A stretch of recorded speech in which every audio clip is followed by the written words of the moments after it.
Hello everyone, আজকের এই ক্লাসে আমরা ক্লক চ্যাপ্টার থেকে 3 নম্বর টাইপের অঙ্কটা দেখব।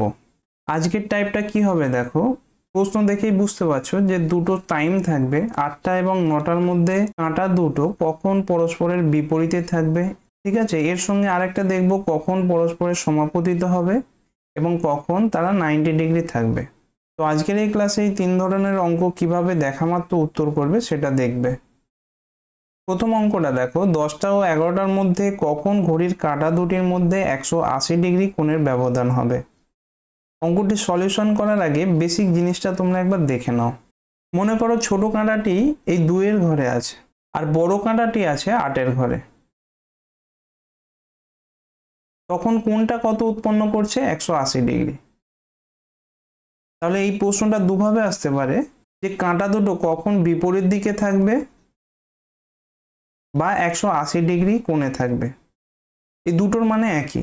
আর একটা প্রশ্ন আসতে পারে যে কাঁটা দুটো কখন 0 ডিগ্রি কোণে থাকবে। 0 ডিগ্রি মানে কি? যখন ঘন্টার কাঁটা আর মিনিটের কাঁটা একই লাইনে থাকবে, মানে ওভারল্যাপ হবে আর কি।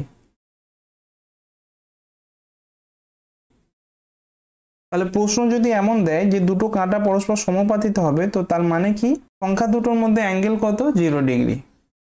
যদি বিপরীত দিকে বলে তার মানে বুঝতে হবে অ্যাঙ্গেল কত আছে? 180 ডিগ্রি। এরপর যেটা বাকি থাকলো সেটা হচ্ছে 90 ডিগ্রি। গত ক্লাসে আমি বলেছিলাম এই যে দুটো ঘর এদের মধ্যে কোণ কত হয়? 30 ডিগ্রি। তোমরা যদি ক্লাসটা না দেখে থাকো তাহলে ডেসক্রিপশনে দেওয়া লিঙ্ক থেকে দেখে নিতে পারো। তাহলে আমি কি বললাম, এই যে 1 থেকে 2 এই ঘরটার কোণ কত হয়? 30 ডিগ্রি। এবার 12 আর এই 1 এর মান হবে 30, আর 11 এবং 12 এটা হবে 30।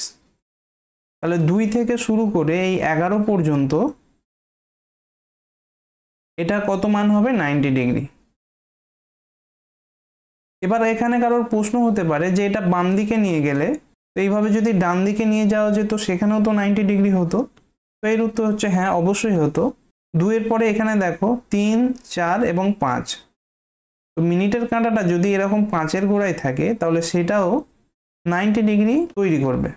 তাহলে বুঝতে পারলে যদি 0 ডিগ্রি থাকে সেটা হবে একবার, 180 ডিগ্রি সেটাও হবে একবার, আর 90 ডিগ্রি এটা হবে দুবার। দুটো পরপর ঘন্টা মানে 2 এবং 3টের মধ্যে বা 3টে 4টের মধ্যে, তো প্রতি 1 ঘন্টায় 0 ডিগ্রি হবে একবার, 180 ডিগ্রি হবে একবার, 90 ডিগ্রি হবে দুবার। এই পর্যন্ত আশা করছি সবাই বুঝতে পারছো। এবার অঙ্কে দেখা যাক। প্রথম প্রশ্ন কি বলছে? 10টা এবং 11টার মধ্যে 180 ডিগ্রি। 180 ডিগ্রি মানে কি না, তারা বিপরীত দিকে থাকবে। একটা যদি 10-এ থাকে ছোট কাঁটাটা, বড় কাঁটাটি কোথায় থাকবে? 10-এর অপোজিট, মানে এই ধরো 4-এর কাছে। তো এই ধরনের অঙ্কের ক্ষেত্রে শুধু মনে রাখবে যে 12/11 এর সঙ্গে মিনিটের কাঁটাটা যেখানে আছে সেটা গুণ করে দেব। আমি কি বললাম যে 12/11 এরকম করব, এর সঙ্গে মিনিটের কাঁটাটা দেখো, যেহেতু 180 ডিগ্রি বলেছে, মিনিটের কাঁটাটা কোথায় থাকবে? 4-এর কাছে। 4 মানে কত মিনিট? 20 মিনিট। তো ওটা এখানে লিখে দিলাম। তাহলে কত হচ্ছে? 240, আর একে 11 দিয়ে ভাগ। 11 2 হবে 22, 20 নামবে, 11 একে 11, কত বাকি থাকলো? 9। তাহলে 21 পূর্ণ 9-এর 11। তাহলে 10টা বাজার পরে 21 পূর্ণ 9-এর 11 মিনিট পরে তারা 180 ডিগ্রি অর্থাৎ একে অপরের বিপরীত দিকে থাকবে। এবার একটা কথা ভাবো যে এই অঙ্কটা কি এর থেকেও ইজি ভাবে করা যেত? তো এর উত্তর হচ্ছে হ্যাঁ, করা যেত। কিভাবে একটু ভালোভাবে দেখো। 12 × 20 ডিভাইডেড বাই 11, এটার মান কত হবে? 240/11। তাহলে উপরে কত থাকছে? একটা শূন্য। তার মানে অপশানে যে এই যে 4টে মিনিটের অপশনগুলো আছে এদের লবের মানের এককের অঙ্কটা কিন্তু শূন্য হবে। বুঝতে পেরেছো? তো সেটা তোমরা দুভাবে টেস্ট করতে পারো। একটা দেখো, প্রথম অপশনটা দেখো, 1 একে 1, তার সঙ্গে 9 যোগ করছো মানে শেষে 10 আছে। এভাবে করতে পারো। নাহলে আরেকটা প্রসেস আছে, সেটা দেখো, এই 21-এর সঙ্গে 9টা মনে মনে যোগ করে দেবে। কত হচ্ছে? 30। শেষে শূন্য থাকছে, মানে এটা হতে পারে। 22 নয় কত 31, এটা হবে না। 24 নয় 33 হবে না। 23 নয় 32 হবে না। তো সঠিক উত্তর অপশানে। তাহলে দেখা মাত্র এই ধরনের অঙ্কগুলো উত্তর করা যাবে। 4টে ও 5টার মধ্যে ঘড়ির কাঁটা দুটি পরস্পরের বিপরীত। বিপরীত মানে কত? 180 ডিগ্রি। মানে একটা যদি 4-এর গোড়ায় থাকে, অপর কাঁটাটা কত? 4 6 10, অর্থাৎ 10-এর কাছে থাকবে। তাহলে ওইভাবে করতে পারো, 12/11 ইন্টু 10-এর কাছে আছে মানে কত মিনিট? 50। নাহলে অপশনটা একটু আগে যেভাবে বললাম ওটা অ্যাপ্লাই করে দেখো। 52 6 58, এটা হবে না। 53 6 59 হবে না। 55 6 61 হবে না। 54 6 60, এটা অ্যান্সার। 8টা ও 9টার মধ্যে কখন ঘড়ির কাঁটা দুটি পরস্পরের বিপরীতে থাকবে? এই অঙ্কটা তোমরা নিজেরা করার চেষ্টা করো এবং দেখো এই 4টে অপশনগুলো দেখে তোমরা অ্যান্সার করতে পারছো কিনা।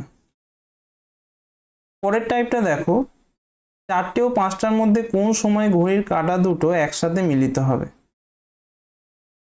একসাথে মিলিত হওয়া মানে কত? ওভারল্যাপ। তো ছোট কাঁটাটা ধরো এই 4টের কাছে আছে, তাহলে বড় কাঁটা বা মিনিটের কাঁটা সেটাও এই 4-এর কাছেই থাকবে। আর যখন এই পরপর দুটো সময় দেবে সবসময় মনে রাখবে যে দ্বিতীয় সময়টা আমরা কাউন্ট করব না। তাহলে সূত্র ঠিক না, ক্যালকুলেশনটা জাস্ট মডিফাই করা। 12/11 ইন্টু মিনিটের কাঁটা কোথায় আছে? 4 মানে 20 মিনিট, এভাবে বার করে নেবে। আর অপশন টেস্টও করতে পারো। 21 7 28 হবে না। 20 9 29 হবে না। 21 9 30, এটা অ্যান্সার হতে পারে। 22 9 29, এটা হবে না। তো সঠিক উত্তর অপশন ডি। 3টে ও 4টের মধ্যে কখন ঘন্টা এবং মিনিটের কাঁটা দুটো পরস্পর সমাপতিত হবে? সমাপতিত মানে ওভারল্যাপ হওয়া। অপশনগুলো লক্ষ্য করো। 12 4 16, এটা হবে না। 5 1 6 হবে না। 16 4 20 হতে পারে। 13 4 17, এটাও হবে না। তো সঠিক উত্তর অপশন ডি।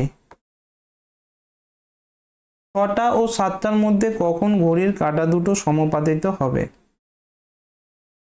অপশনগুলো খেয়াল করো। প্রথমটা দেখো 31 আর 9 40, এটা হতে পারে। দ্বিতীয় 32 আর 40, এটাও হতে পারে। তো এইরকম অঙ্কের ক্ষেত্রে অপশন থেকে অ্যান্সার হবে না। তখন কি করব? ঘাবড়ে যাব না। 12/11 ইন্টু কত মিনিট হচ্ছে? আমি কি বললাম? 2 নম্বরটা কাউন্ট করব না, 6টার পর হবে। তো ছোট কাঁটা যদি 6টার কাছে থাকে, বড় কাঁটা 6টার কাছেই থাকবে। তো 6টার কাছে থাকা মানে মিনিট কত? 5 6 30। এবার তোমরা ক্যালকুলেশন করে নিতে পারো। 360, একে 11 দিয়ে ভাগ। 11 3 33, 3 পড়ে থাকবে 30, 11 2 22, নিচে 8 থাকলেও তার মানে 32 পূর্ণ 8 এর 11। তো সঠিক উত্তর হচ্ছে অপশন বি। 6টা ও 7টার মধ্যে কখন ঘড়ির কাঁটা দুটোর মধ্যে প্রথমবার সমকোণ তৈরি হবে? খুব ভালোভাবে বোঝার চেষ্টা করো। ছোট কাঁটাটা 6-এর কাছে আছে।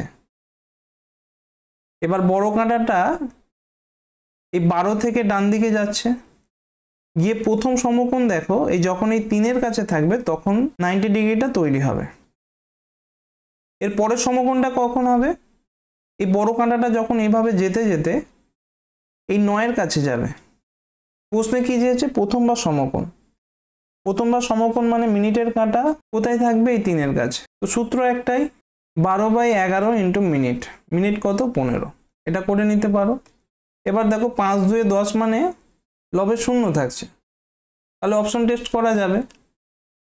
16 3 19, এটা হবে না। 16 7 23, এটা হলো না। 16 5 21, এটা হলো না। বাকি কি থাকছে? সি, এটাই অ্যান্সার হবে। 7টা ও 8টার মধ্যে কখন ঘড়ির কাঁটা দুটোর মধ্যে দ্বিতীয়বার সমকোণ হবে? 2 নম্বর ঘন্টাটা কাউন্ট করব না। ছোট কাঁটাটা কোথায় আছে? এই 7টার কাছে। আর কি বলছে? দ্বিতীয়বার সমকোণ। দেখো মিনিটের কাঁটা প্রথমে এরকম 12, তারপরে এইভাবে ডান দিকে আসতে থাকবে।